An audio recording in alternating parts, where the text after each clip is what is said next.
What's going on, guys? It's Jimmy here. Welcome to our daily show where we discuss the fourth stimulus package update, daily news, everything going on here in our economy, in the United States, in Washington, D.C., money, investing, the stock market, everything you need to know about on a daily basis. Remember that new videos come out here on our YouTube channel at 10 a.m., 3 p.m., and 8 p.m. Eastern Standard Time. If you haven't subscribed yet, make sure to subscribe down below. And if you find these videos helpful, don't forget to hit the like button for us down below. We got a lot to talk about here, going on here in our country, so let's jump right in. The new Omicron virus variant is now in at least 26 U.S. states. That's right, it's spreading quickly. The most recent states include Texas, Georgia, Louisiana, Florida, and now, as of late last night, Ohio. OHIO. That's right. Ohio now has it as well. The most recent state. There is now at least 26 states. So over half the states now here in the United States have the new virus here. It's spreading quickly. And I think it's only a matter of time until all U.S. states have the new Omicron virus variant. Yeah, so I mean, it really wasn't that long ago that we didn't even have it here in the United States, and then we had one case, and now over half the states in the United States have the new virus variant. Also, the state of New York has just announced that they are imposing a statewide mask mandate that is going to start on Monday. Yeah, that's right. And we also had Oregon actually just announce a permanent mask mandate as well. Um, yeah, this is just things are evolving here quickly. As you can see here, all New Yorkers must wear masks inside any business that does not implement a vaccine requirement, Governor Kathy Hochul said on Friday, announcing one of the most stringent mask mandates in the nation. The new requirement takes effect on Monday and will be reassessed on January 15th, come amid a surge in new virus cases throughout much of the upstate New York. And as more cases of the new Omicron variants are confirmed throughout the state, the governor framed the policy not only as a move meant to protect public health, but also the state's economy. Says, quote, I've been warning, I've been saying, if we can't get more people vaccinated or boosted, I have to protect the people, but also the economy, she said at a press conference in New York City. The city of New York already requires proof of vaccination when entering bars, restaurants, and public venues. The details are under the state's new mask or vaccine requirement. Everybody age 2 or older must wear masks indoors in public settings, including office. The mask mandate will not apply to businesses and venues that require proof of vaccination. But the state's Department of Health strongly recommends wearing masks in public indoor settings even when not required. Unvaccinated individuals must continue wearing masks, including children aged 2 to 5 who are ineligible for vaccination. And violators will be subject to civil and criminal penalties, including a maximum fine of $1,000 per violation. Wow. Local health officials will be tasked with enforcing the requirements. Wow. Let me know your thoughts here in the comments. We're starting to see more and more states and local municipalities re-upping more restrictions and requirements, as well as travel bans. We do have several different countries that are not allowed to come to the U.S. here. And the question is, what is going to happen here going forward? Let me know your thoughts down in the comments. Are you for this? Are you against this? And do you think we're going to see more states implementing more restrictions here going forward? Yeah, and as you can see here, new cases are on the rise, very high actually. The 7-day average is 120,000 new cases per day. And on December 10th here, the most recent reading, we had 165,000 new cases, 165,088 in just one day. You can see the new moving average is spiking up considerably here. Very, very high, actually. So, yeah, and also when we look at deaths here on December 10th as well, we had the 7 day moving average was 1,286 is the 7 day moving average. And on December 10th, we had 2,087 was the reported number of deaths on December 10th.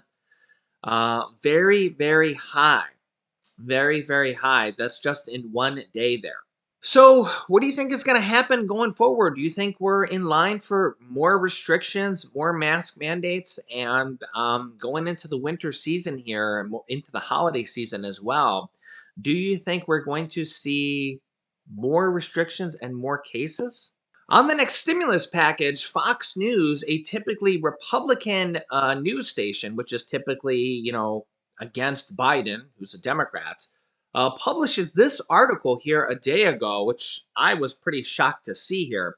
It says, Biden's Build Back Better plan is good for you. Let me list the ways.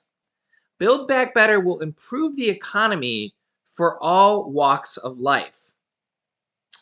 I was shocked to see this. This article is written by Fox News by Leslie Marshall, who it says is a Fox News contributor since 2009.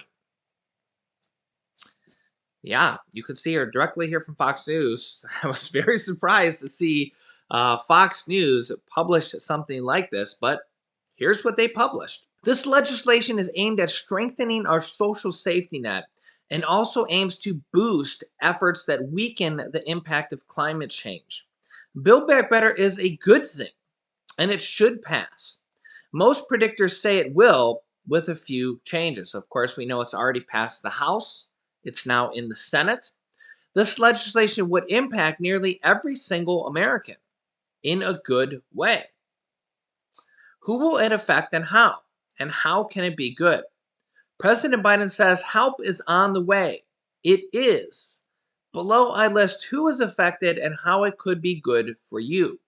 And they proceed to list some of the things in this package. They start off with businesses. Businesses large and small will be impacted by this legislation. Economists on Wall Street think that Biden's Build Back Better bill will be a big deal, especially for infrastructure companies. An Oxford economics analysis shows an expected increase in GDP growth. It's also projected that 750,000 jobs will be added to the economy by the end of 2023. I assume from this package directly they're talking about. The environment. There are measures in this act to address climate change and to protect our environment, such as a $900 tax credit for e-bikes if you want to buy an electric bike, reducing hazardous fuel to assist our nation's parks and forest conservation. If you're in California dealing with those forest fires that are happening on a yearly basis, well, this directly impacts you. If enacted, it will result in a cleaner and safer environment. Build Back Better would invest $1 billion for salmon conservation. I don't know if that's going to help many people directly. Projects for both Pacific salmon and steelhead populations. These projects will stimulate local economies in California, Oregon, Washington, Idaho, and Alaska. Additionally, this bill will provide tax credits for local news outlets, resulting in more local news coverage, but additional hiring, that means more jobs. The uninsured and an additional 3.4 million Americans would gain health insurance as a result of this legislation. Senior citizens' out of pocket medical costs are killing the population, which will be our nation's majority in just a few years down the road. This bill provides coverage for hearing aids every 5 years and a $35 monthly cap on insulin and lowering prescription drug prices. This is a huge part of the bill, and it will lower prescription drug prices for literally over 100 million Americans. It will also provide support for in home and community based care. This will tackle the long waiting list of people who are waiting to receive subsidized home care. According to Time magazine, thousands of seniors and disabled Americans have been unable to receive the care they need, including more than 800,000 people on state Medicare waiting lists. A lot of this stuff is the stuff that you really don't hear a lot about. But as you can see here, this one provision alone could help up to 800,000 people, a lot of them seniors. Parents. The legislation addresses many issues that parents of our nation face daily. For starters, the act will provide an entire year of health care coverage through Medicaid for new moms.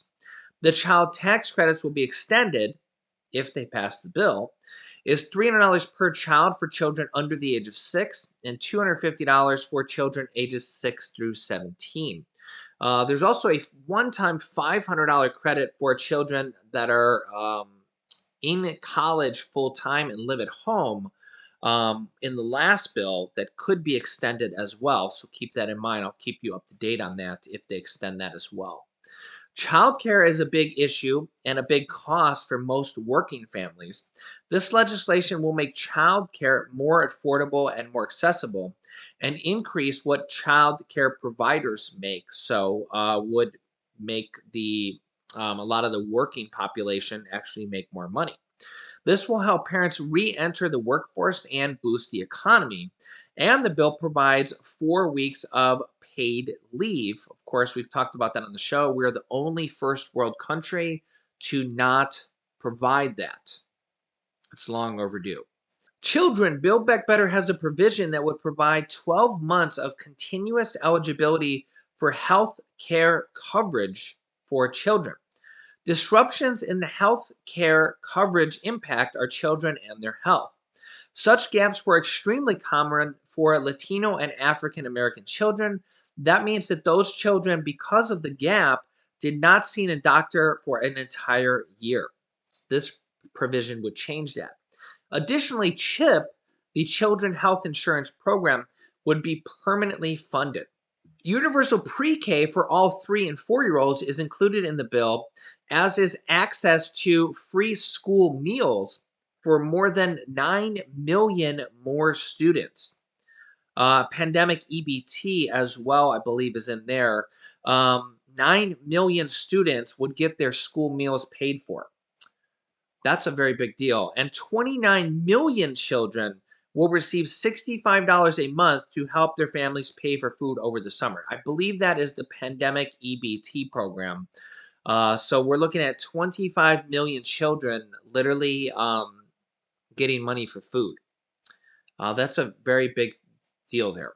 I mean, a lot of these things here is literally helping put food in children's mouths. I mean, children can't work. So, very big deal there.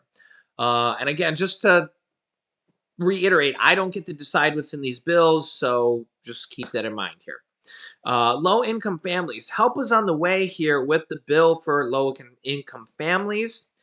Low income families. Helping provide $65 billion to address a backlog of repairs in public housing for low income families. Yeah, pretty awesome. Students, Build Back Better will provide $500 million to help low income college students and provide financial help for historically black colleges and universities. That's called HBCUs. The unemployed, the legislation will give extra assistance for jobless to buy health insurance for the unemployed.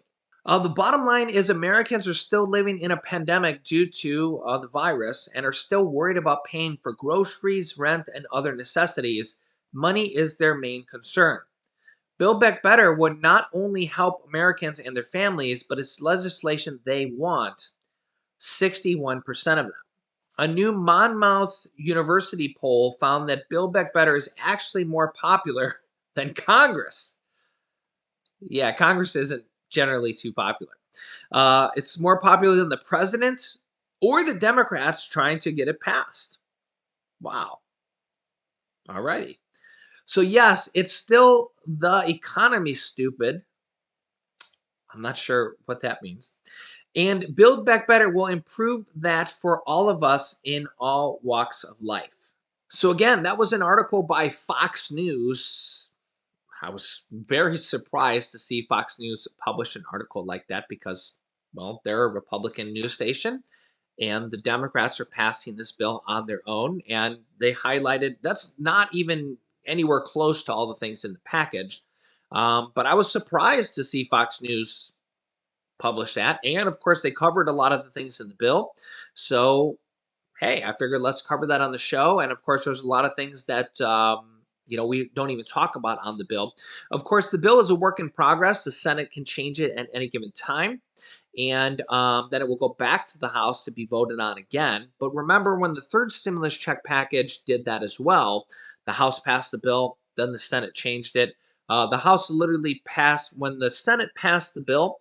They sent it back to the House. The House passed it the same version like the next day or two. They just literally just sent it back, and the House voted on it and passed the bill. So just keep that in mind. It wasn't like the Senate passed it and they sent it back to the House, and then the House like debated on it for a month or anything like that. So yeah, I just want to keep that in mind. And as always, I'm here with you guys, kind of going through this research for you guys on a daily basis, letting you know what the senators are saying, what the Republicans are saying, what the Democrats are saying, what Mitch McConnell's saying, what we had Lindsey Graham on the show, Republican senator the other day, who's kind of trying to sway Joe Manchin. Joe Manchin is kind of a VIP right now. Not kind of VIP what you would think in the sense of a VIP, but actually in the literal sense of a very important person because he is actually a very important person right now. Probably the most important person, actually, a MIP, because he is actually the most important vote right now. In fact, if Joe Manchin actually said right now, I'm ready to vote, let's do it, they would probably vote on this bill like tomorrow. So Joe Manchin is actually the MIP. Maybe not the MVP, but the MIP. He's the most important person right now. All eyes are kind of on Joe Manchin right now because if he said, I'm ready to vote for it, let's just get this bill done, they'd probably be voting on it maybe tomorrow or literally within a few days. They'd probably have to like write the bill, draft the bill. I'm not exactly sure how close they are to actually like if he actually said, let's vote on it, they'd be voting on it very, very soon, put it that way. So Joe Manchin is actually the MIP in that sense, or the VIP. And nobody here probably actually thinks he's actually the VIP, but he actually is the VIP in the literal sense of the word, the very important person. Okay, because without his vote, they can't pass the bill unless they got a Republican to vote for the bill, but I don't think they're going to get a Republican to vote on the bill unless they had one of the moderate Republicans come over, but that's very, very unlikely. What I do recommend you do, and I say this often because it's very, very important, as you guys are actually VIPs as well, very important people, because tweet your senators, call your senators, email your senators. The bill's in the Senate right now. Let them know your thoughts. Let them know what you want to be in the bill. Let them know what you want to change the bill. Let them know if you think there's too much of one thing, not enough for another. Let them know. I see a lot of comments of people saying, we need a stimulus check for adults in there, which is noticeably what a lot of people are saying here. And another thing as well is that Senator Bernie Sanders is pushing for one of the things that they were trying to get in there is benefits for seniors for Medicare, hearing, dental, and vision. Okay. Right now, they only have the hearing part, hearing and hearing aids. Dental and vision is kind of a work in progress. Okay. The vision would be the next most likely to be put in there, okay, along with this stimulus checks for adults. These are things that could be added in there, okay? And again, these are your elected officials. I unfortunately am not an elected official, but I am a large voice for the community. We have had millions and millions and millions of people watch this show on a daily basis, okay? So I am here as an advocate for you guys, literally here as I see your comments on a daily basis. I see the economy. I know what's going on here. And the stock market just hit an all-time high with the S&P 500 on Friday. But you got to kind of realize that there's a difference in people that have money in the stock market and people that are struggling, right? And there's a difference with people that are on maybe just surviving on Social Security, SSI, SSDI, VA, RRB, people that are surviving on $800 a month, people that are surviving on that 5.9% Social Security increase that is coming in January benefits. People that are surviving on these child tax credits, $250 to $300 per month, people that are surviving on SNAP benefits, people that are surviving on food stamps, people that are on a different set of benefits, right? There's just different kind of things there, right? So a fourth stimulus check for adults, in addition to all the other benefits in the package. Now, don't get me wrong. I think there's a lot of things in this package that are long overdue. Benefits for seniors, Medicare, paid family and medical leave, these checks for children, the child tax credits, reducing the cost of childcare, reducing the cost of prescription drug pricing. A lot of these things, it kind of makes you wonder, like, why haven't these things been around for many, many years? Paid family and medical leave. Why are we the only first world country to not offer this? We're the only first world country to not have paid family medical leave. When a woman goes to give birth, we're the only first world country to not offer this on a national level. Or if you actually catch the virus, uh, we don't offer paid family medical leave. We're in a pandemic. Like, what? How is that? Like, huh? How is that the case? And then another thing President Biden is trying to get done is to pay for these tests. Right now, you have to pay for your own test. How is the government not paying for these? It's a work in progress, right? But it's like they'll pay for the vaccine, but they won't pay for the test. So they're trying to get that done, right? But it's like a lot of these things are like, how has it not always been the case? So when I see critics of this next package, and I would say to them, do you actually know what's in this package? Benefits for seniors, checks for children to literally give them food, reducing the cost of childcare, reducing the cost of prescription drug pricing, paying for preschool. Like when you actually talk to paid family and medical leave, we're the only first world country to not have this stuff. When you actually if you actually talk to somebody who's like a critic of what's in this package, do they know what's in the package? And if they know what's in the package, if you actually broke it down with them, you would say, well, are you for benefits for seniors? Oh, you are. Okay. Are you for paid family and medical leave? And we're the only first world country to not have that. Do you agree with after a woman gives birth that she should not have to go back to work on Monday? By the way, we're the only first world country to not offer that, right? Oh, okay. Do you think that that children should not have to pay, or families should not have to pay $10,000 a year to go to preschool? Oh, and by the way, we're one of the only first world countries that force people to do that. I mean, when you think about it, and the cost of prescription drug pricing, we've talked about it on the show, it's insane, right? I mean, we literally pay 10 times more money for prescriptions than other countries do. We don't want to pass something like that? Like, come on. Come on. We want to continue to have our seniors and our low income people pay 10 times more money for insulin and inhalers, life saving drugs? Like, come on, we got to pass this package. Now, don't get me wrong, they could do a lot more, but we're struggling to just get this package passed, right? And that's where kind of like new subsequent packages, the next package after this will come into play, right? We just got to pass this package and get this one in the books and then get another one done. Because we're struggling to just get Joe Manchin on this one. So that's why we got to like get this one signed, sealed, and delivered. Say, okay, we got it done. We've already got the infrastructure package done. We got the debt limit deal almost done. We got the government funding deal done for now. So we've gotten a lot done, but we got to get this next one done. Get it signed, sealed, delivered. Get all these benefits in the books that should have always been done. Should have always been there, right? When you kind of realize all these things that they're talking about, we should have already had these benefits for many, many years. Seniors should have always had hearing, dental, and vision. for no additional cost. Some people have them, but they pay extra for them. They shouldn't be paying extra for them. They shouldn't be paying an extra hundreds and hundreds of dollars a year for that. That's extra money they can have in their pocket if they are paying extra for them. But the majority of seniors don't even have that. So let me know your thoughts. I'll keep you up to date. Make sure to subscribe down below. It's literally free to do so. It costs nothing. Literally just click subscribe if you haven't yet. Join our family of subscribers. We're literally a big family here on YouTube. So click subscribe if you haven't yet and join our family. You can also click the bell icon after subscribing to get notifications when we go live. I'll keep you up to date with everything going on here in our country. You can click here to watch my newest video next. And this video is how there's 2 or 3 different proposals to raise Social Security benefits by several $100s per month, in addition to the 5.9% cost of living adjustment. So click on one of those videos next. Thanks, guys, and I'll see you in the next video.